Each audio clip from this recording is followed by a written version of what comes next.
Library of Heaven's Path to Eternal Destiny or Story of Zhang Shan और number 0, volume 2, अध्याय 131 से 135। नमस्कार, आप कहानी में खो जाएं उससे पहले चैनल को सब्सक्राइब करें और नोटिफिकेशन ऑन करें। धन्यवाद। स्वर्ग पथ की लाइब्रेरी 2, शाश्वत नियति पुस्तक 2, अध्याय 131, वानहुजिंग। आप ऑडियो बुक्स 108 देख रहे हैं। धोखेबाजों से सावधान रहें। खंड 2, अध्याय 131, वानहुजिंग। उसके पहले के युवक की खेती कम थी, लेकिन उसके भीतर की शक्ति कुंडलित अजगर की तरह सुप्त थी, जिससे अथाह गहराई का आभास हो रहा था। निस्संदेह ये बातें उतनी महत्वपूर्ण नहीं थी। रैंक के मामले में कोई कितना भी मजबूत क्यों न हो, वह स्टार रिवर क्षेत्र विशेषज्ञ को नहीं हरा सकता। उसे वास्तव में आश्चर्य हुआ कि उसके शरीर के भीतर वह फॉक्स चार्म डेस्टिनी की सर्वोच्च गहराई को महसूस कर सकती थी।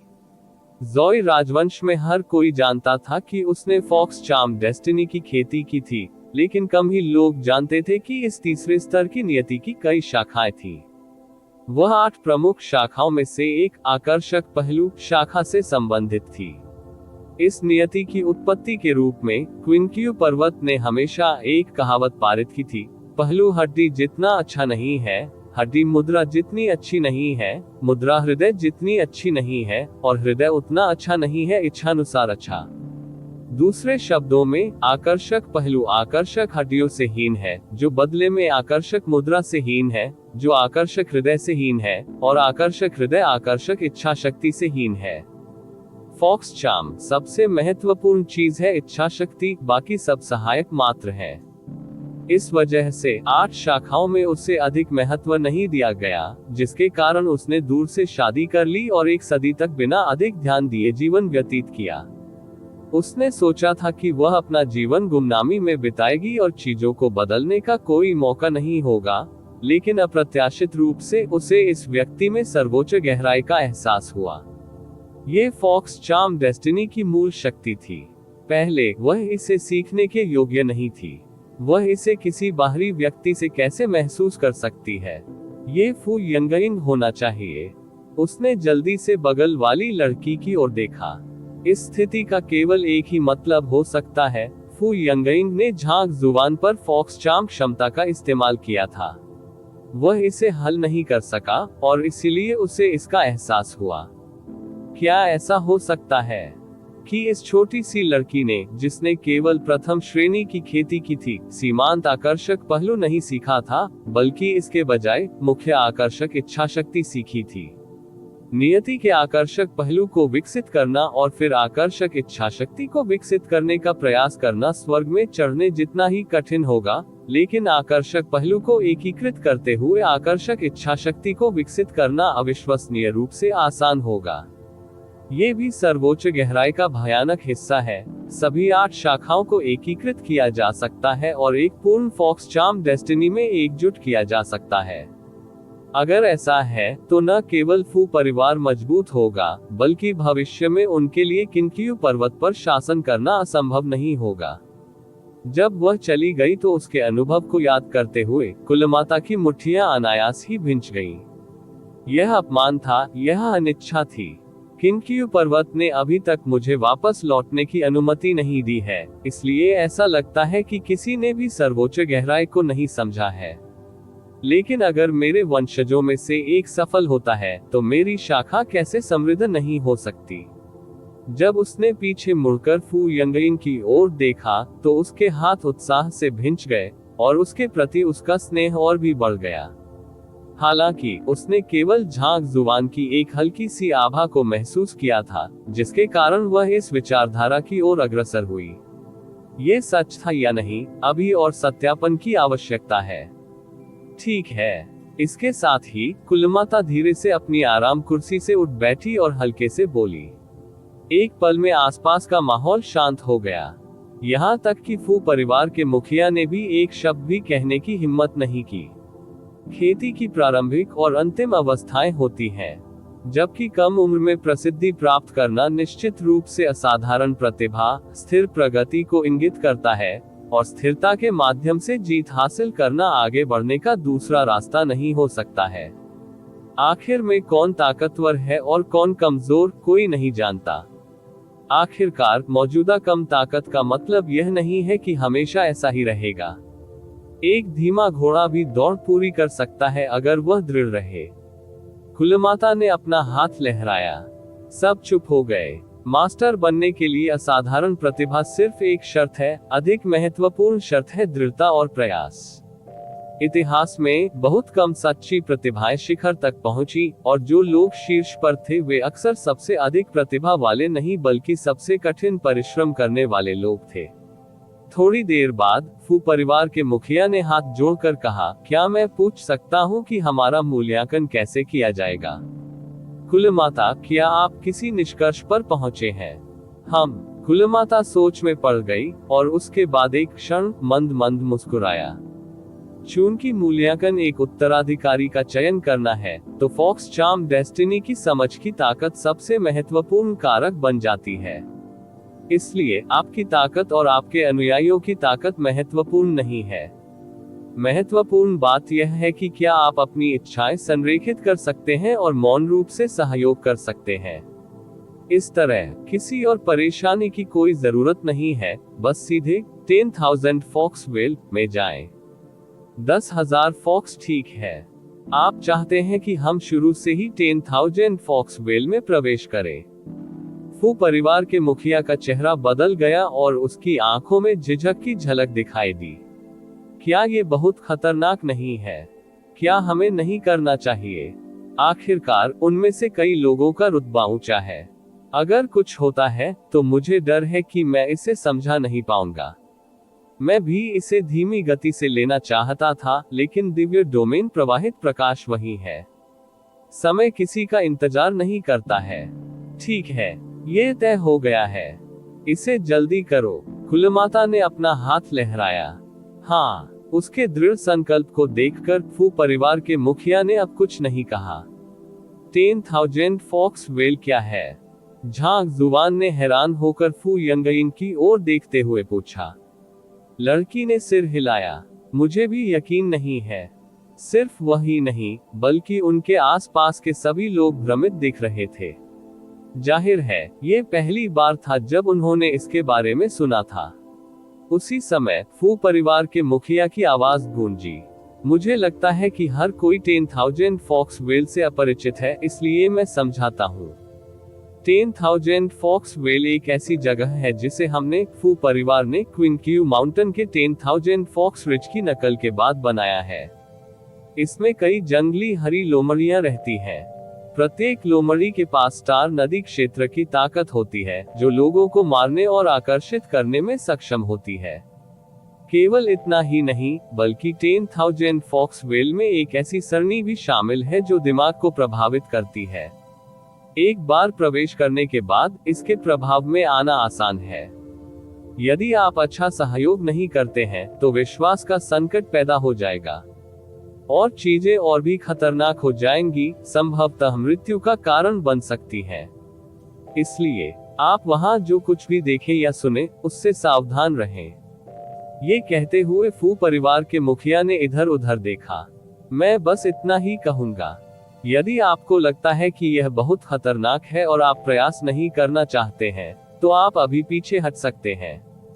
क्या इसका मतलब यह है कि वहां मुकदमे के दौरान मृत्यु की संभावना है? एक युवक पूछने से खुद को नहीं रोक सका। यह कोई और नहीं बल्कि 7वें राजकुमार शेन वुजुन थे। हाँ, फू परिवार के मुखिया ने सिर हिलाया। फिर मैं पीछे हट गया। शेन वुजुन ने अपना सिर हिलाया और एक कदम पीछे हट गया। आप क्या करने जा रहे हैं? अगर आप हट गए तो मैं क्या करूंगा? फू वेईवेई का चेहरा पीला पड़ गया। आखिरकार उसने एक मजबूत, उच्च पदस्थ राजकुमार को मंत्रमुग्ध कर लिया। उसने सोचा कि यह सुरक्षित है, लेकिन अब इसके शुरू होने से पहले ही वह जा रहा था। शेन वुजुन ने अपना सिर हिलाया। मैं अपनी भविष्य की प्रगति की नींव रखने के लिए फू परिवार का समर्थन हासिल करने के लिए आपके साथ हूँ। अगर मुझे अभी तक मदद नहीं मिली है, लेकिन अभी खतरा है, तो ये स्वाभाविक है कि मैं आगे नहीं बढ़ूंगा। एक शाही संतान के रूप में वह बहुत पहले ही अपनी मानवता खो चुका था और उसकी नजर में केवल हित ही बचे थे।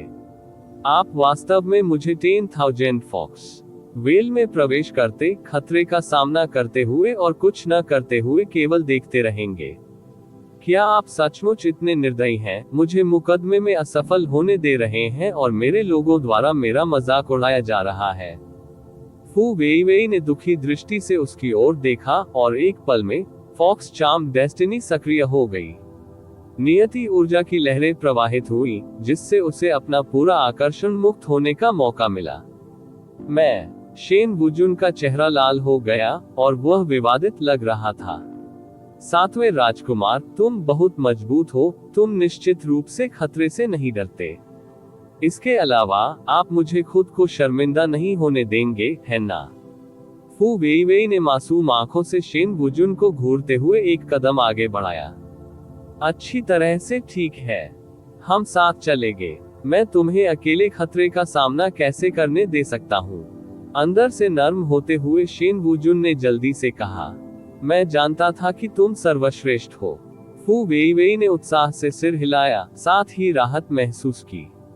उसे उम्मीद नहीं थी कि यह लड़का महत्वपूर्ण क्षण में जाग जाएगा। सौभाग्य से उसके तरीके काफी ऊंचे थे और उसने उसे फिर से सफलतापूर्वक आकर्षित किया। ये दृश्य देखकर झांग जुवान ने अपना सिर हिला दिया। ये फू वेईवेई उन 3 लड़कियों में से एक थी जो दूसरे चरण तक नहीं पहुंच पाई थी, और उसकी खेती फू यंगइंग के समान थी, यहाँ तक कि स्टार नदी के दायरे तक भी नहीं पहुंची थी। फॉक्स चार्म डेस्टिनी की उसकी ताकत और समझ को देखते हुए शेन वुजुन जैसे स्टार रिवर क्षेत्र के तीसरे स्तर पर किसी को जबरन आकर्षित करना वास्तव में मुश्किल होगा। शायद उसे पहले उसे आकर्षित करना चाहिए। फू यंगइंग शुरुआत में कमजोर थी। उसे फू जिंगजिंग जैसे किसी मजबूत व्यक्ति को आकर्षित करने के लिए मजबूर करना उल्टा पड़ सकता है। पति और पत्नी एक ही जंगल के पक्षी हैं। जब आपदा आती है तो वे अलग अलग उड़ जाते हैं। ये झांग जुवान ऐसा कर सकता है, इसलिए वह स्वाभाविक रूप से मंत्रमुग्ध है और खुद को बाहर नहीं निकाल सकता। ये सोचते हुए कुलमाता ने फिर से फू यंगइंग की ओर देखा। वह जितना अधिक देखती थी, उसे उतना ही अधिक संतुष्ट महसूस होता था। स्वर्ग पथ की लाइब्रेरी 2, शाश्वत नियति पुस्तक 2, अध्याय 132, पूर्वजों का आशीर्वाद। आप ऑडियो बुक्स 108 देख रहे हैं। धोखेबाजों से सावधान रहें। खंड 2, अध्याय 132, पूर्वजों का आशीर्वाद। चूंकि कोई भी पीछे नहीं हट रहा है, तो चलिए शुरू करते हैं। फू परिवार के मुखिया ने एक पल के लिए सभी को देखा और किसी को भी बाहर न जाता देख उसने राहत की सांस ली और अपने सामने वाले बुजुर्ग की ओर देखा। वृद्ध कुलमाता ने अपना हाथ लहराया। पूर्वजों की पूजा करें, 10,000 फॉक्स वेल को सक्रिय करें। हाँ, फू परिवार के मुखिया ने सिर हिलाया। पूर्वजों की पूजा के लिए धूप और मोमबत्तियां स्थापित की। फू यंगइंग और अन्य लोगों ने भी उसका अनुसरण किया। झांग जुवान और अन्य केवल जादू की वस्तुएं थे। उनके पिछले जीवन की शर्तों के अनुसार उन्हें बॉयफ्रेंड की भूमिका में माना जाता था और इसमें भाग लेने के लिए उनके पास कोई योग्यता नहीं थी, इसलिए वे चुपचाप किनारे पर इंतजार करते रहे। झांग जुवान चुपचाप बैठा हुआ था जब उसने यानसेन शिसान को आते देखा। उसने अपनी आंखों में तिरस्कार का भाव लेकर देखा। अगर मुझे ठीक से याद है तो क्या आपकी कोई पत्नी नहीं है? सोर्स हॉल मास्टर के तरीकों के नियंत्रण में यानसेन शिशन की वानजियांग गेट में प्रवेश करने की स्मृति मिटा दी गई थी। हालांकि डेस्टिनी हॉल परीक्षण की उनकी स्मृति अभी भी बनी हुई है। ऐसा लगता है कि कोन शियाओ उनके शिष्यों में से एक थे। साथ ही 2 बेहद खूबसूरत महिलाएं भी थीं, जिन्हें उनकी शिमू गुरु की पत्नी कहा जाता था। इसे देखते हुए उन्हें उसकी पत्नियां होनी चाहिए, और फिर भी उसकी पत्नी मंत्रमुग्ध हो रही थी और यह मूर्ख एक लैपटॉप की तरह परीक्षण के लिए दौड़ता हुआ आया। कितना बेशर्म है। हाँ, मैं करता हूँ। इसके बारे में क्या? झांग जुवान ने सिर हिलाया। तुम फू परिवार के लायक नहीं हो। थोड़ी देर के बाद बस हार मान लो और चले जाओ। मैं तुम्हें कोई कदम उठाने की परेशानी से बचा लूंगा, अन्यथा मुझे असभ्य होने के लिए दोष मत दो। यान सान शीसन ने अपने हाथ अपनी पीठ के पीछे रखे और उदासीन दिखे।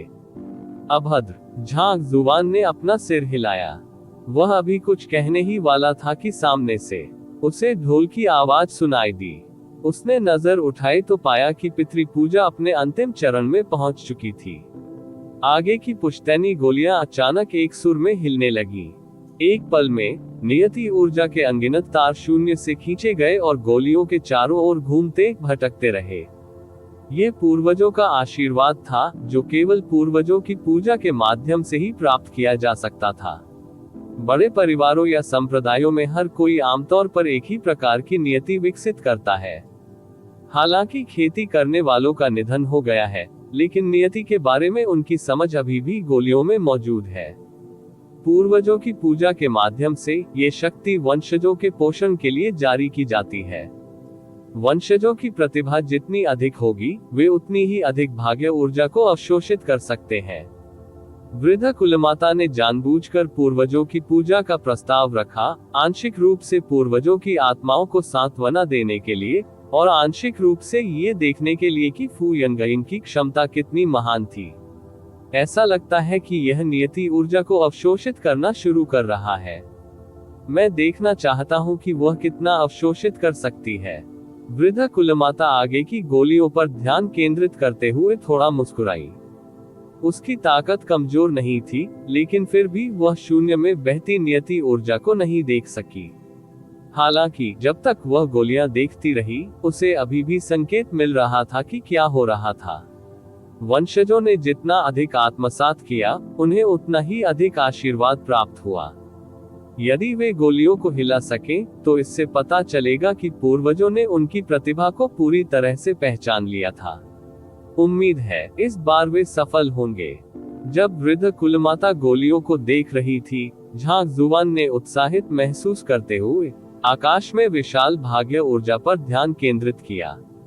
वह उपयोग करने के लिए कुछ ढूंढने के लिए संघर्ष कर रहा था, और अब ऐसा प्रतीत हुआ, सचमुच चीजें तब आई जब आपने बिल्कुल भी उम्मीद नहीं की थी। यान सान शीशन को नजरअंदाज करते हुए, जो खुद से इतना भरा हुआ था, झांग जुबान की आत्मा में हलचल मच गई और उसने तुरंत आसपास की डेस्टिनी एनर्जी को निगलना शुरू कर दिया। वाह! शुद्ध शक्ति की एक धारा उसके एक्यू पॉइंट के माध्यम से उसके शरीर में प्रवाहित हुई, और अगले ही पल ये स्वर्ग पथ की लाइब्रेरी में प्रवेश कर गई, फॉक्स चार्म डेस्टिनी में बह गई। कुछ ही सांसों में नियति का प्रवाह ऊर्जा काफी सघन हो गई। झांग जुबान ने अपनी भौहें सिकोड़ ली। उनकी योजना स्नेह नियति को ऊर्जा को अवशोषित करने और दूसरे चरण में प्रवेश करने के लिए इस अवसर का उपयोग करने की थी। लेकिन इसके बजाय ये सब इस चीज द्वारा खा लिया गया। वह पहले तो फॉक्स चार्म डेस्टिनी की खेती नहीं करना चाहता था, लेकिन अब ये बढ़ता ही जा रहा है। क्या यह उसे खेल रहा था? स्नेह नियति सोख लेती है। झांग जुबान ने अपने मन में बड़बड़ाते हुए आने वाली ऊर्जा को स्नेह नियति की ओर पुनर्निर्देशित करने की कोशिश की। हालांकि इससे पहले कि वह उस तक पहुंच पाता, फॉक्स चार्म डेस्टिनी ने उसे एक बार फिर निगल लिया।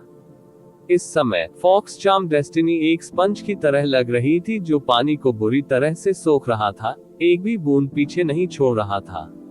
कई प्रयासों के विफल होने के बाद झांग जुबान को अंततः समझ आ गया। ये नियति ऊर्जाएं पैतृक आशीर्वाद से संबंधित होनी चाहिए, और केवल फॉक्स चार्म डेस्टिनी द्वारा ही अवशोषित की जा सकती हैं। उसने मूल रूप से सोचा था कि वह अफेक्शन डेस्टिनी को आगे बढ़ने में मदद कर सकता है, लेकिन अब जब ऐसा नहीं हो सका, तो उसकी रुचि जल्दी ही कम हो गई। फिर भी अवशोषण की गति अभी भी बहुत तेज थी। कुछ ही मिनटों में उसने हजारों धागों को सोख लिया।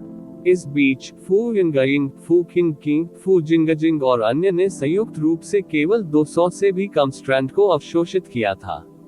वे धीरे धीरे आत्मसात कर रहे थे, लेकिन वृद्ध कुलमाता यह नहीं देख सकी। उसने केवल ये देखा कि गोलियां, जो पहले आसानी से हिल रही थी, अब और अधिक तेजी से हिल रही थी, जैसे हवा में केले के पत्ते।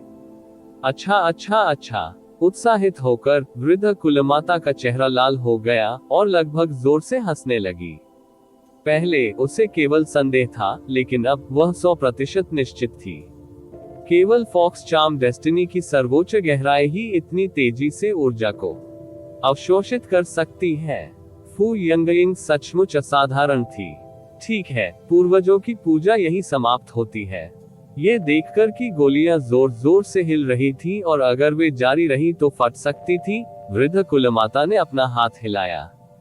बूम! इससे पहले कि वह बोलना समाप्त करती, सभी पुश्तैनी गोलियों ने एक साथ घायल छोटे कुत्तों की तरह फुसफुसाहट निकाली और फट गई, जिससे लकड़ी के टुकड़े हर जगह उड़ गए।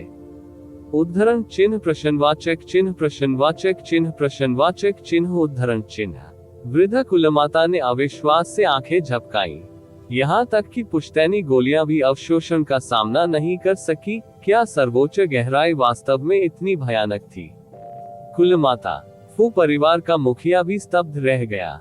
उन्होंने ऐसी स्थिति के बारे में कभी सुना भी नहीं था। ये ठीक है, कारण बताने की इच्छा न रखते हुए वृद्ध कुलमाता ने अपना हाथ लहराया और तेजी से फू यंगयिंग की ओर देखा। उसने देखा कि परपोती, जो उतनी ही आश्चर्यचकित दिख रही थी, जो कुछ भी हुआ था उससे अनभिज्ञ लग रही थी। उसका भेष बहुत अच्छा बनाया गया है। वृद्ध कुलमाता ने संतुष्टि में सिर हिलाया। वह वास्तव में एक महान बच्ची थी, स्पष्ट रूप से शक्तिशाली, फिर भी बहुत विनम्र। दूसरों की तुलना में बहुत बेहतर। यह झांग जुबान ने यह उम्मीद नहीं की थी कि डेस्टिनी एनर्जी को अवशोषित करने से पूर्वज की गोलियां फट जाएंगी। दोषी महसूस करते हुए उसने ये सुनिश्चित करने के लिए चारों ओर देखा कि किसी को पता न चले कि यह वही है। तब जाकर उन्होंने राहत की सांस ली। उसने गुप्त रूप से स्वर्ग पथ की लाइब्रेरी पर नजर डाली। फू परिवार की पैतृक गोलियों को नष्ट करने से फॉक्स चार्म डेस्टिनी भी लगभग दोगुनी हो गई। ऐसा लग रहा था मानो इसे तोड़ने के लिए बस एक और धक्का चाहिए। क्या ये दूसरे चरण का चरम है? झांग जुबान ने अपना सिर खुजाया। समझने से लेकर दूसरे चरण के शिखर तक पहुंचने में 2 घंटे से भी कम समय लगा। वह इस नियति में जितना आगे बढ़ना नहीं चाहता था, उतनी ही तेजी से इसमें सुधार हुआ। इस बीच स्नेह नियति, जिसे वह आगे बढ़ाने की कोशिश कर रहा था, ने प्रगति के कोई संकेत नहीं दिखाए। ये कैसी स्थिति थी? इस समय फू यंगयिंग, फू जिंगजिंग, फू क्विंकिंग और अन्य लोगों को लगा कि आसपास की नियति ऊर्जा पूरी तरह से नष्ट हो गई है। वे सभी अवाक रह गए। क्या यह अंत है?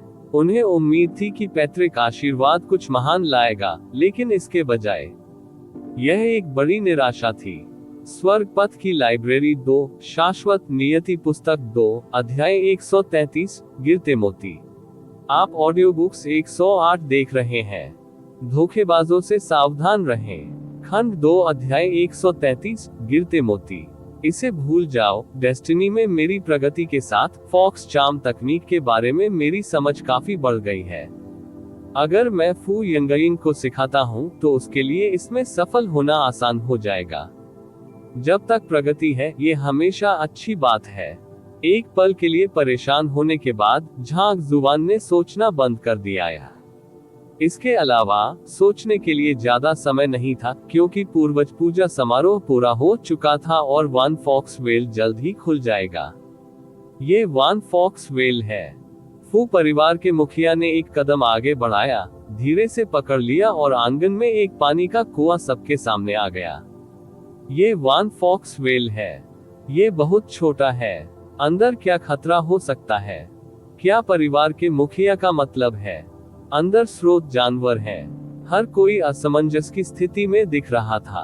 उनके सामने पानी के कुएं में एक छोटा सा उद्घाटन था, जिसका व्यास केवल 1 मीटर था। एक व्यक्ति प्रवेश कर सकता है, लेकिन 2 के लिए यह मुश्किल होगा। ऐसी जगह खतरनाक कैसे हो सकती है? और अंदर कौन से भयानक स्रोत जानवर हो सकते हैं? इसे कम मत समझो। चूंकि मैं कहता हूं कि यह खतरनाक है, मैं निश्चित रूप से इसे बड़ा चढ़ाकर कहना नहीं चाहता। बातचीत को बीच में रोकते हुए फू परिवार के मुखिया ने समझाया, वन फॉक्स वेल के अंदर फॉलिंग पल्प नाम की एक खास चीज है। ये फॉक्स चार्म डेस्टिनी की खेती में बहुत मदद करता है। ये लाल भूरे रंग के पेड़ पर उगता है और जब यह जमीन पर गिरता है तो ये पत्थर में बदल जाता है और अपना प्रभाव खो देता है। इस बार आपका काम इस वस्तु को खोजना है। आप जितना अधिक पाएंगे, आपके परिणाम उतने ही बेहतर होंगे और अलग दिखने और विरासत हासिल करने का आपका मौका उतना ही अधिक होगा। गिरता हुआ मोती। परिवार के मुखिया, हमें ये चीज कैसे मिलेगी? किसी ने असमंजस में पूछा। ये सरल है। अपनी फॉक्स चार्म डेस्टिनी तकनीक का उपयोग करें और आप इसे समझ पाएंगे। हालांकि अपनी डेस्टिनी को सक्रिय करने से ग्रीन फॉक्स आकर्षित होंगे। अगर उन्हें पता चलता है कि आपका लक्ष्य फॉलिंग पल है, तो वे कुछ भी नहीं रोकेंगे तुम्हें नष्ट करने के लिए। फू परिवार के मुखिया ने समझाना जारी रखा। यह है। दूसरों ने अब स्थिति को कम नहीं आंका। उनके भाव गंभीर हो गए। फू परिवार के मुखिया ने उल्लेख किया था कि ग्रीन फॉक्स के पास स्टार रिवर रियलम की ताकत थी। अकेले एक को संभालना संभव था, लेकिन उनमें से कई के साथ ये वास्तव में कठिन होगा। मैं जाना। फू परिवार के मुखिया ने धीरे से पकड़ लिया और कुएं का मुंह एक नर्म चमक उत्सर्जित करते हुए एक संरचना को सक्रिय करने लगा। मैं पहले जाऊंगा। फू जिंग आगे बढ़ा और कूदने ही वाला था। फू परिवार प्रमुख ने उसे रोका और कहा, नीचे एक टेलीपोर्टेशन फॉर्मेशन है। हर बार जब कोई प्रवेश करता है तो उन्हें अलग अलग स्थानों पर टेलीपोर्ट किया जाता है।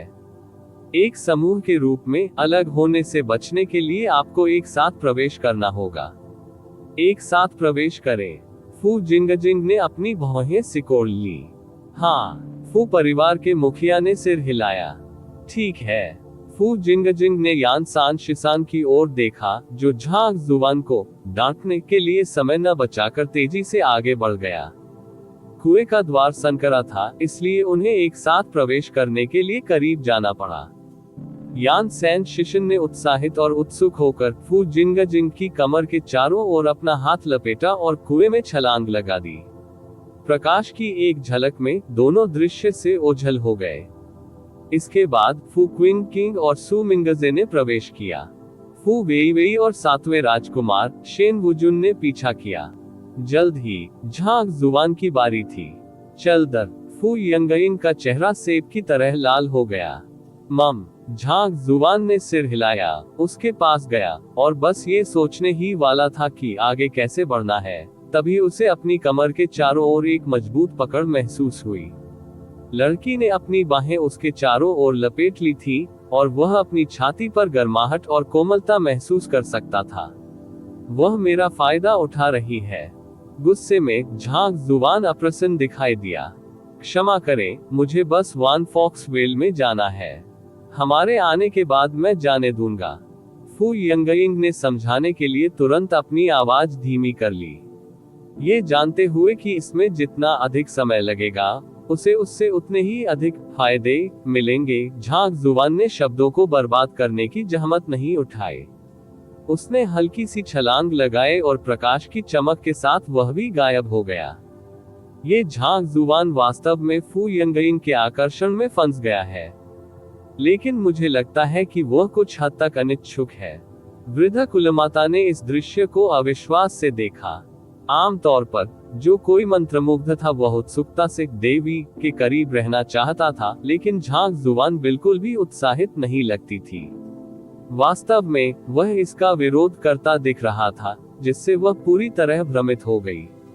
एक चक्कर जैसी अनुभूति हुई और जब झांग जुवान ने फिर से अपनी आंखें खोली तो उसने खुद को एक गहरी गुफा में पाया। गुफा 30 मीटर से अधिक चौड़ी थी, जिसकी ऊंचाई 10 मीटर से अधिक थी। स्टेलेक्टाइट्स छत से लटक रहे थे और नम हवा की आवाज दूर से आ रही थी। गुफा बहुत अधिक चमकदार नहीं थी, लेकिन अपनी साधना के कारण वह अपने आसपास के वातावरण को स्पष्ट रूप से देख सकता था, जिससे कोई समस्या नहीं हुई। अपनी बाहों में लड़की को देखते हुए झांग जुवान ने भौहें चढ़ा ली। क्या आप ऐसा नहीं करने देंगे? जाना। हाँ। अजीब लग रही फू यंगइंग ने तुरंत अपनी पकड़ ढीली कर दी। मेरा यह मतलब नहीं था। पूर्वज ने कहा था कि हमें प्रवेश करने के लिए करीब रहना होगा। झांग जुवान ने उसे रोकने के लिए अपना हाथ लहराया। आओ गिरते हुए मोती खोजें। मम। फू यंगइंग ने आगे देखा। गुफा एक संकरे घुमावदार रास्ते में फैली हुई थी। शुरुआत में ही 3 शाखाएं थीं, उनके पीछे 2 और शाखाएं थीं। यह एक भूल भुलैया थी और गलत रास्ता चुनने से आसानी से खोया जा सकता था। यह महसूस करते हुए कि डेस्टिनी पर उसका नियंत्रण कमजोर है, फू यंगइंग ने तुरंत फॉक्स चार्म डेस्टिनी तकनीक को सक्रिय कर दिया, लेकिन थोड़ी देर बाद उसने शर्मिंदगी में पीछे मुड़कर देखा। मुझे नहीं लगता कि मुझे कुछ भी महसूस हुआ। क्या हमें बस एक यादृच्छिक रास्ता चुनना चाहिए और जांच करनी चाहिए? ये जानते हुए कि नियति पर उसका नियंत्रण कमजोर था, झांग जुवान ने अपना सिर हिला दिया। उन्होंने स्वर्गपथ के पुस्तकालय में अपनी नियति को सक्रिय किया। जल्द ही नियति शक्ति की रेखाएं एक साथ जुड़ गईं, जिससे एक पतला धागा बन गया जो एक पथ की ओर बढ़ा। चलदर वह लड़की का हाथ पकड़कर रास्ते की ओर चल दिया। उनके ऊपर की गुफा से लगातार पानी टपक रहा था, जिससे टिप टप की आवाज आ रही थी। उनके पैरों के नीचे की जमीन थोड़ी नम थी, जिससे चलते समय हल्की सरसराहट की आवाज आ रही थी। ये जानते हुए कि यहाँ स्टार नदी क्षेत्र के स्रोत जानवर होंगे, झांग जुवान सतर्क रहा। हर बार जब वे किसी मोड़ पर पहुंचते तो अचानक घात लगने के डर से वह रुक जाता और ध्यान से सुनता। चाहे ये सौभाग्य था या हरी लोमड़ियों की संख्या कम होने के कारण वे बिना किसी मुठभेड़ के कई कांटों से गुजर गए थे, लेकिन उन्हें गिरते हुए मोती भी नहीं मिले थे। एक भी सामान्य पौधा नहीं देखा गया। 3 और रास्ते अपनाने के बाद झांग जुवान ने लगभग 1/4 घंटा यहाँ बिताया था और उसका कोई संकेत नहीं था। कुछ ठीक नहीं है। झांग जुवान रुक गया। यह अजीब है। हम इतने लंबे समय से चल रहे हैं। भले ही हम भाग्यशाली हैं और किसी हरे लोमड़ियों का सामना नहीं किया है, उनके द्वारा छोड़े गए कुछ निशान होने चाहिए, लेकिन हमें कुछ भी नहीं मिला। इसके अलावा, हालांकि वहां है, यहाँ हवा और पानी है, यहाँ सूरज की रोशनी नहीं है। क्या यहाँ सचमुच गिरते हुए मोती उग सकते हैं, जैसा कि परिवार के मुखिया ने कहा था? फू यंगइंग ने भी अपनी भौहें सिकोड़ ली। यद्यपि वह आकर्षण से प्रभावित थी, फिर भी वह काफी तर्कसंगत थी। यदि यह झांग जुवान के लिए नहीं होता, तो उसे इतनी आसानी से बहकाया नहीं जाता। झांग जुवान ने सिर हिलाया। यदि डेस्टिनी पर लड़की का नियंत्रण कम था, तो ये समझ में आता था कि वह गिरते हुए मोती नहीं ढूंढ पाती, लेकिन वह दूसरे चरण के शिखर पर पहुंच गया था, और डेस्टिनी में उसकी क्षमता फू परिवार में सर्वश्रेष्ठ में से एक थी। यदि वह इसे नहीं पा सका, तो दूसरों के सफल होने की संभावना लगभग 0 थी। कुछ गलत था। यह एक बड़ी समस्या थी। स्वर्ग पथ की लाइब्रेरी 2, शाश्वत नियति पुस्तक 2, अध्याय 134, क्रूर नियति क्षेत्र। आप ऑडियो बुक्स 108 देख रहे हैं। धोखेबाजों से सावधान रहें। खंड 2, अध्याय 134, क्रूर नियति क्षेत्र। गुरु ने कहा कि उतरने वाले मोती गिर नहीं सकते, एक बार गिरने के बाद वे गायब हो जाएंगे। क्या ऐसा हो सकता है कि उतरने वाले सभी मोती खत्म हो गए हो? एक पल सोचने के बाद, ये समझ पाने में असमर्थ कि क्या हो रहा था, फू यंगइंग अचानक बोली। यह है झांग जुवान, जिसके पास कोई वास्तविक सुराग नहीं था, ये सुनकर क्षण भर के लिए स्तब्ध रह गया, जैसे कि उसके दिमाग में कुछ क्लिक हो गया हो। उसकी आंखें धीरे धीरे चमकने लगी। ये सही है। यदि ये उतरते हुए मोती जमीन में गायब हो गए, तो हम कितनी भी देर तक खोजें, हम उन्हें नहीं ढूंढ पाएंगे। आपका क्या मतलब है? फू यंगइंग भ्रमित लग रही थी। ये सरल है।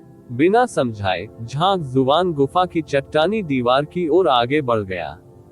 उसने अपनी हथेली हल्के से उस पर रखी, बल नहीं लगाया बल्कि उसे हल्के से हिलाया। तुरंत दीवार पर लगभग आधा इंच गहरा एक हथेली का निशान दिखाई दिया। फू यंगइंग ने उस पर नजर डाली और तुरंत प्रशंसा महसूस की। दीवार पर लगभग 1 इंच गहरी हथेली की छाप काफी सरल लग रही थी, लेकिन जिस तरह से इसे इतनी आसानी से किया गया था, इसके चारों ओर कोई दरार या छींटे नहीं थे। यह एक सटीक कटिंग या पॉलिशिंग जैसा था। सत्ता पर उनका नियंत्रण निश्चित रूप से उनसे कहीं बेहतर था। खुद कोशिश करना। उसकी प्रशंसा को नजरअंदाज करते हुए झांग जुवान ने अपना हाथ लहराया। मुझे। फू यंगइंग के चेहरे पर शर्मिंदगी के भाव झलक रहे थे। मैं यह नहीं कर सकता। हालांकि उनका साधना क्षेत्र उनसे बहुत पीछे नहीं था, लेकिन उनकी असली ताकत बहुत अलग थी। वे समान स्तर पर नहीं थे। इसे आजमाएं, झांग जुवान ने आग्रह किया। अच्छा, ये देखकर कि उसने जोर दिया, फू यंगइंग ने और कुछ नहीं कहा। वह भी चट्टानी दीवार के पास पहुंची, उस पर हल्के से अपनी हथेली रखी से और जोर से दबाते हुए अपनी आंतरिक शक्ति का प्रयोग किया। दरार, चट्टान की दीवार पर एक हथेली का निशान दिखाई दिया, जो झांग जुवान के समान था, आधा इंच गहरा, मानो चाकू से काटा गया हो। यह है। फू यंगइंग स्तब्ध रह गई। वह अपनी ताकत को अच्छी तरह से जानती थी और इसे हासिल करना उसके लिए पूरी तरह से असंभव था। फिर भी अब उसने इसे सहजता से किया था। उसकी चकित अभिव्यक्ति को नजरअंदाज करते हुए झांग जुवान ने उनके नीचे जमीन पर ध्यान केंद्रित किया। उसने अचानक अपना पैर पटका और एक छाप दिखाई दी। ये बहुत गहरा नहीं था, आधा इंच गहरा। ये गुफा अजीब है। इस बिंदु पर फू यंगइंग ने भी, हालांकि सबसे तेज नहीं था, पकड़ना शुरू कर दिया। हाथों और पैरों की ताकत अलग अलग होगी और दीवार और जमीन भी अलग अलग थी। फिर भी वे दोनों समान रूप से गहरी छाप छोड़ने में सक्षम थे। केवल एक ही संभावना थी। थोड़ी झिझक के बाद फू यंगइंग ने कहा, क्या ऐसा हो सकता है कि हम अभी भी एक संरचना के अंदर हैं और अभी तक बाहर नहीं निकले हैं? निर्माण इतना यथार्थवादी नहीं होना चाहिए। झांग जुवान ने अपना सिर हिलाया। हेवनली दाओ लाइब्रेरी के साथ संरचनाओं और नियति के नियमों के बारे में उनकी समझ एक शक्तिशाली विशेषज्ञ जितनी मजबूत थी। इतने लंबे समय तक धोखा खाया जाना महज एक गठन का परिणाम नहीं हो सकता। यदि गठन इतना शक्तिशाली होता, तो फू परिवार जोई शहर जैसी जगह तक ही सीमित नहीं होता, बल्कि और भी बड़ी दुनिया में प्रवेश करता। कुछ देर सोचने के बाद झांग जुवान ने अपना सिर घुमाया। क्या आपके फू परिवार के पास कोई खजाना है जो आभासी भ्रम पैदा कर सकता है? आभासी भ्रम, खजाना। फू यंगइंग ने एक पल के लिए सोचा। मैंने ऐसी किसी चीज के बारे में कभी नहीं सुना है, लेकिन अगर यह गुफा वास्तविक नहीं है बल्कि आभासी है, तो क्या ऐसा हो सकता है कि यह कोई संरचना नहीं है बल्कि एक डेस्टिनी डिवाइन डोमेन है? Destiny divine domain. Zhang Xuan चौंक गई। उसने इसके बारे में पहले बयान शहर में सुना था। इसका निर्माण एक नियति विशेषज्ञ की मृत्यु से हुआ था। ये खतरों से भरा था और एक बार इसमें फंस जाने के बाद बचना लगभग असंभव था। यहाँ तक कि मास्टर कांग भी इसमें भटक गया था और अभी तक मुक्त नहीं हुआ था। निस्संदेह उसने केवल अफवाहें सुनी थी और उसे पता नहीं था कि उसमें वास्तव में क्या था। फू यंगइंग की बातें सुनकर वह थोड़ा आश्चर्यचकित हुए बिना नहीं रह सका। एक पल सोचने के बाद फू यंगइंग ने कहा, जब मैं छोटा था, मुझे एक पारिवारिक किंवदंती सुनने की याद आती है। ऐसा कहा जाता था कि बूढ़ी मैडम ने किनक्यू पर्वत छोड़ दिया था क्योंकि कोई उनकी माँ की हड्डियों को चुराना चाहता था। उनकी माँ एक थी फॉक्स चार्म डेस्टिनी के वंशज, डेस्टिनी की 8 शाखाओं में से एक। इसके बाद क्या हुआ मुझे नहीं पता कि क्या ऐसा हो सकता है कि ओल्ड मैडम ने हड्डियों को जोई शहर में लाया हो और उन्हें भूमिगत रूप से लगाया हो डेस्टिनी डिवाइन डोमेन। क्या डेस्टिनी डिवाइन डोमेन लगाया जा सकता है? झांग जुवान आश्चर्यचकित था। तुम्हें नहीं पता? फू यंगइंग को अचानक समझ आ गया। आपका ध्यान अपनी खेती पर केंद्रित रहा होगा और इन छोटी छोटी बातों पर ध्यान नहीं दिया होगा। उसने समझाया, आमतौर पर नहीं, ये संभव नहीं है। लेकिन कुछ नियति कृषक, जब उनके वंशज अयोग्य होते हैं और उनकी सभी शक्तियां विरासत में नहीं मिल सकती हैं, तो वे स्वेच्छा से अपने जीवन का त्याग कर देंगे, अपने वंशजों के साथ मिलकर अपनी शेष शक्ति को सील करने के लिए काम करेंगे, जिससे एक नियंत्रणीय संस्था बनेगी, डेस्टिनी डिवाइन डोमेन। ऐसे डोमेन की शक्ति कमजोर है, लेकिन यह उस शक्ति को बरकरार रखता है जिसे वंशज समझ नहीं सकते हैं। हालांकि क्योंकि यह अधूरा है, ये कई बार हो सकता है सक्रिय सीमित है, आमतौर पर केवल 3 या 4 बार। उसके बाद शक्ति पूरी तरह से समाप्त हो जाती है। प्रत्येक सक्रियण में बड़ी मात्रा में ऊर्जा की खपत होती है, और सामान्य मजबूत विशेषज्ञ इसे तभी सक्रिय करते हैं जब वे मृत्यु के कगार पर होते हैं। झांग जुवान ने सिर हिलाया। उन्होंने हमेशा सोचा था कि डेस्टिनी डिवाइन डोमेन एक शक्तिशाली विशेषज्ञ की मृत्यु के बाद और नियंत्रण से परे बना था। उन्हें उम्मीद नहीं थी कि इस पर काबू पाया जा सकेगा। अपनी जान दे देना, मैं समझ सकता हूँ, लेकिन वंशजों के साथ काम करने से आपका क्या मतलब है? झांग जुवान ने पूछा। फू यंगयिंग ने समझाया, इसका मतलब है कि विशेषज्ञ स्वेच्छा से वंशजों को उन्हें मारने की अनुमति देता है। केवल मृत्यु से पहले शक्ति को नियंत्रित करके दिव्य डोमेन को बिना ढहाए बनाया जा सकता है, अन्यथा शक्ति फैल जाएगी और कोई भी इसे नियंत्रित नहीं कर पाएगा। अपनी इच्छा से अपने वंशजों को उन्हें मारने की अनुमति दे रहे हैं। झांग जुवान की अभिव्यक्ति बदल गई। हर कोई महान परिवारों की विरासत की प्रशंसा करता है, लेकिन अब ऐसा लगता है कि यह जारी रहेगा। विरासत उतनी सरल नहीं है जितनी कल्पना की गई है। अपने माता पिता या करीबी बुजुर्गों की हत्या करना, यह ऐसा काम नहीं है जो कोई भी कर सकता है। अपना सिर हिलाते हुए उसने मामले पर ध्यान देना बंद कर दिया। झांग जुवान ने फिर से चारों ओर देखा। यदि आपका अनुमान सही है, तो यह संभवतः एक डेस्टिनी डिवाइन डोमेन है। इसमें कोई आश्चर्य नहीं कि हमारी डेस्टिनी युआन फोर्स, हालांकि इसे एक दिशा खोजने में सक्षम होना चाहिए, बस गोल गोल घूम रही है, जैसे कि हम भूतों का पीछा कर रहे हो। क्योंकि भले ही हम हर रास्ते पर चलें, हमें उतरने वाले मोती नहीं मिलेंगे और न ही हमें किंग फॉक्स मिलेगा। उन्हें नहीं ढूंढ सकते। फू यंगयिंग भ्रमित लग रही थी। हाँ, झांग जुवान ने सिर हिलाया, क्योंकि उतरने वाले मोती गुफा में नहीं बल्कि जमीन के नीचे हैं। बोलने के बाद झांग जुवान ने एक हाथ से जोर से इशारा किया। फॉक्स चार्म डेस्टिनी में निहित डेस्टिनी युआन फोर्स सड़क में एक कांटे की ओर इशारा करते हुए एक धारा की तरह बह गई। इसके करीब पहुंचते हुए झांग जुवान ने युआन फोर्स को फिर से जारी किया, लगातार कई बार कास्टिंग की। अंत में युआन फोर्स धीरे से मंडराते हुए एक स्थान पर रुक गई। वे पहले भी यहां आए थे, लेकिन बिना कुछ देखे चले गए। इस बार झांग जुवान ने बात जारी नहीं रखी और अचानक अपना पैर पटक दिया। बूम! जमीन फट गई और करीब आधा फुट गहरा गड्ढा हो गया। फू यंगयिंग की अभिव्यक्ति गंभीर हो गई। इससे कोई फर्क नहीं पड़ता कि उन्होंने पहले कितना बल प्रयोग किया था। वे केवल आधा इंच साफ छेद ही बना सके थे, लेकिन अब केवल एक ठोकर और उन्होंने आधा फुट गहरा गड्ढा बना दिया है।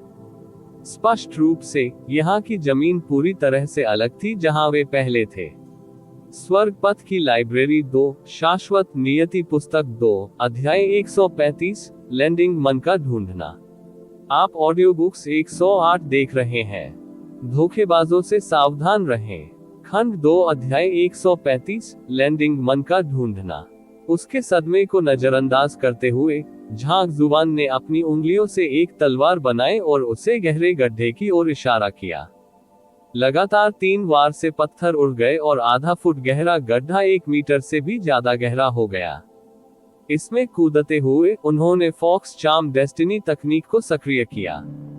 एक पल में एक हल्की सी चमक ने उसे घेर लिया।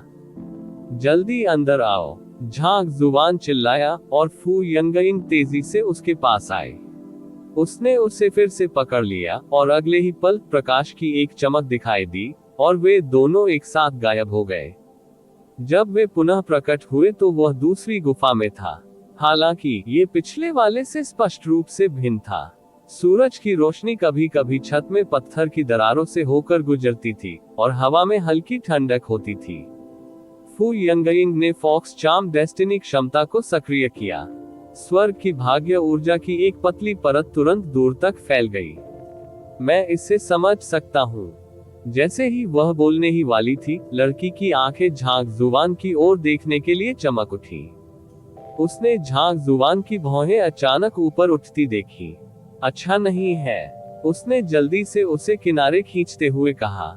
इससे पहले कि फू यंगयिंग उस पर प्रतिक्रिया कर पाती, वह क्या कर रहा था? उसे अचानक एक ठंडी उपस्थिति महसूस हुई जो उसकी पीठ की ओर बढ़ रही थी।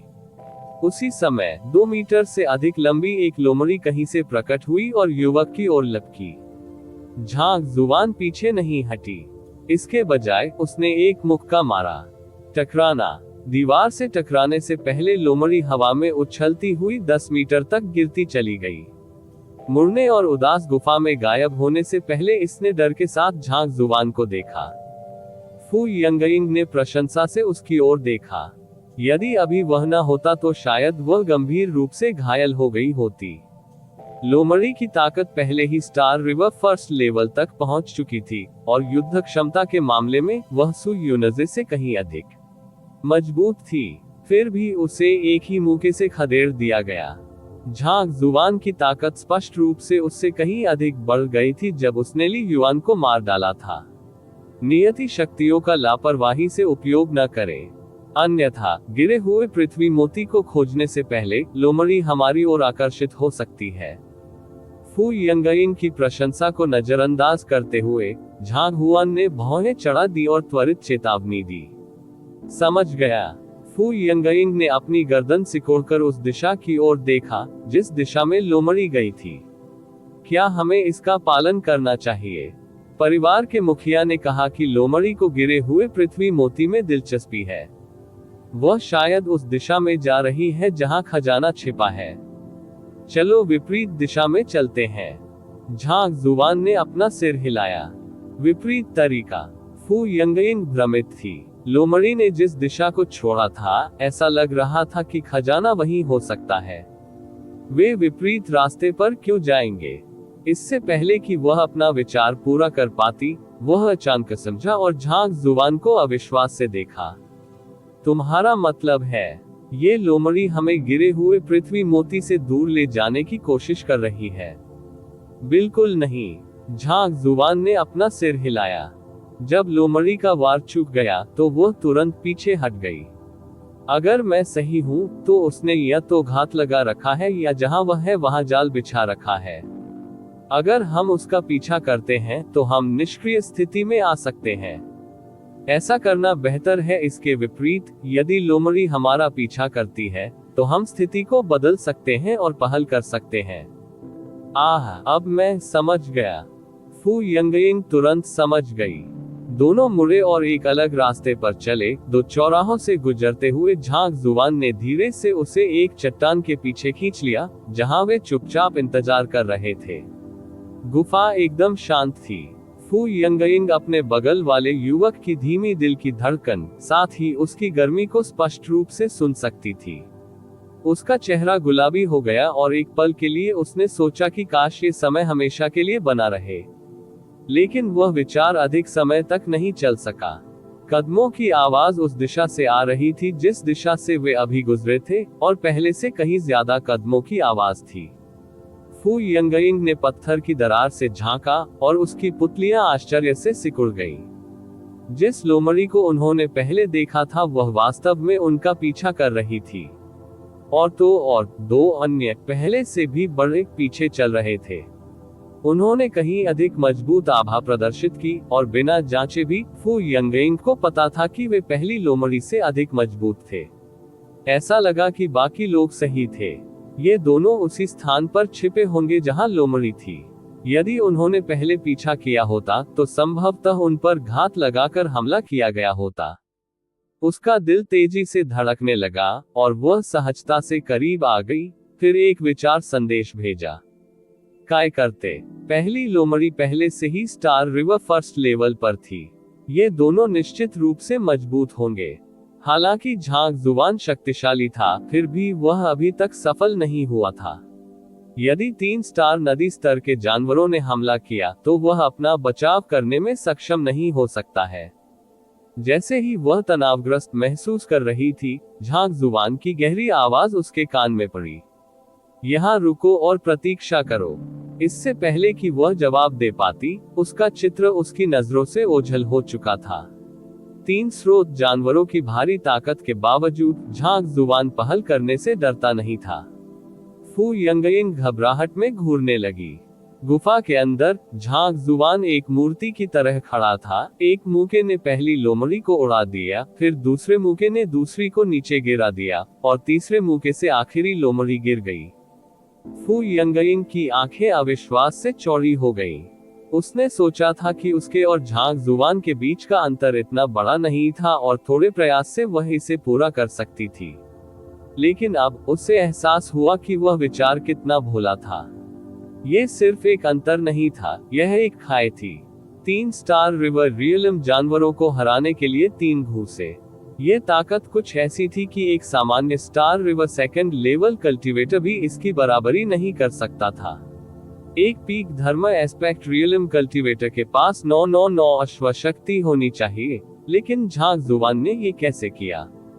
चूंकि वह अभी भी स्तब्ध थी, ऐसा प्रतीत हुआ कि झांक जुबान ने खतरे से निपट लिया है। उसने ताली बजाए और उसकी ओर चल दिया। फू यंगयिंग मुस्कुराए और उसका स्वागत करने ही वाली थी कि अचानक उसकी अभिव्यक्ति बदल गई।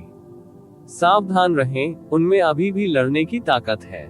उसकी नजर से 3 स्रोत जानवर जिन्हें अभी अभी 3 मुखों के साथ उड़ते हुए भेजा गया था, फिर से खड़े हो गए, धीरे धीरे उनके पास आ रहे थे। झांक जुबान के 3 मुखों ने उनकी लड़ने की क्षमता को खत्म नहीं किया था। उसे एहसास हुआ कि वह लापरवाह थी। उसे उन्हें पहले ही खत्म करने के लिए अंदर जाना चाहिए था। अफसोस से भरी फू यंगयिंग सोच रही थी कि इससे कैसे निपटा जाए। तभी 3 लोमड़ियां अचानक फिर से आगे बढ़ी। लेकिन इस बार झांक जुबान अनजान लग रही थी, फिर भी लापरवाही से उसकी ओर चल रही थी। आप फू यंगयिंग का चेहरा पीला पड़ गया। वह अब छिप नहीं सकी और उससे बचाने की कोशिश करते हुए हमले को रोकने के लिए दौड़ पड़ी।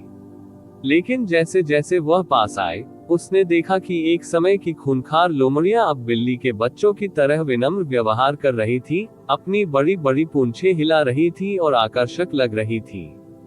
हत्या का सारा इरादा कहाँ चला गया? क्या हो रहा है? फू यंगयिंग भ्रमित थी। ये लोमड़ियां कुछ देर पहले ही उन्हें मारने की कोशिश कर रही थी और अब वे पालतू जानवरों की तरह व्यवहार कर रही थी। क्या हुआ था? जाओ, हमें गिरे हुए पृथ्वी मोती की ओर ले चलो। उसके सदमे को नजरअंदाज करते हुए झांक जुबान ने 3 लोमड़ियों को आदेश दिया। चहचहाहट, चहक, टिल्डा टिल्डा। तीनों लोमड़ियों ने सिर हिलाया और दूर की ओर चल पड़ी। चलो, अब हमें इसे स्वयं ढूंढने की जरूरत नहीं है। झांक जुबान थोड़ा मुस्कुराया। यह है।